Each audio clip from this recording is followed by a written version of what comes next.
சேற்றில் இருந்த என்னை அவர் தூக்கி எடுத்தார். மாற்றி உள்ளம் ஜீவ ரத்தம் கொண்டு மாற்றினார். சேற்றில் வீழ்ந்த என்னை அவர் தூக்கி எடுத்தார். மாற்றி உள்ளம் ஜீவ ரத்தம் கொண்டு நான் ஆனந்தம் கொள்ளுவேன். அவரை நான் பாடுவேன் உயிருள்ள நான் வரையில். ஆனந்தம் கொள்ளுவேன் உங்களை நான் பாடுவேன் என் உயிருள்ள நான் வரையில். நாவல் ஒரு பாட்டு எந்த இயேசு தருகிறார்.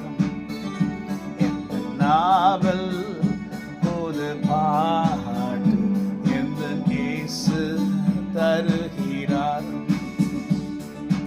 எத்தனையோ நன்மைகளை எனக்கு நீ செய்தி. எல்லாமே நினைக்கும் போது ஆச்சரியம்தானே. எத்தனையோ நன்மைகளை எனக்கு நீ செய்தி. எல்லாவற்றையும் நினைக்கும் போது ஆச்சரியம்தான். நீரெந்தன் தேவன், நீரெந்தன் ரட்சகர், உங்களை நான் என்றும் துதிப்பேன். ஹல்லேலூயா. அவரே நம்முடைய ரட்சகர், அவரே நம்முடைய தேவன். அவரை குறித்து பாடும்போது நம்முடைய நாவல் புதிய பாடல் வரணும்.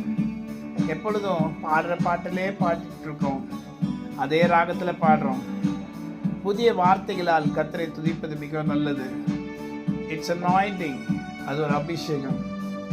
என்ன அபிஷேகம் என்றால் புதிய பாடலை பாடுகிற அபிஷேகம். அந்த வல்லமை நிறைந்த அபிஷேகத்தில் நீங்கள் பாடும்போது கர்த்தராகிய தேவனுடைய ஆவியானவர் நாம் பாடுகிற பாடலை கேட்டு அவர் சந்தோஷப்படுவார். இந்த பூமியில மனுஷனை கர்த்தர் எதற்காக சிருஷ்டித்தார் என்றால் ஃபார் ஹிஸ் ப்ளஷர் என்று வேதத்தில் போட்டிருக்கு. அவருடைய சந்தோஷத்துக்கு மனுஷனை சிருஷ்டித்தார். ஆனால் மனுஷன், கர்த்தர் உருவாக்கின அந்த மனுஷன் அவரை சஞ்சலப்படுத்தினதை வேதத்தில் நாம் பார்க்கிறோம். மனுஷனை இந்த பூமியில உண்டாக்கினதற்கு கர்த்தர் மனவேதனைப்பட்டார், மன கசந்தார். தேவ பிள்ளைகளே, அவரை மனம் நோக செய்த ஜனங்கள் நாம்.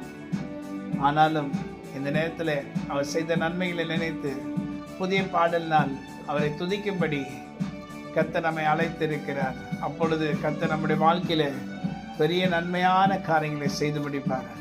நாம் கர்த்தரை துதிப்போமா, கர்த்தரை போற்றுவோமா?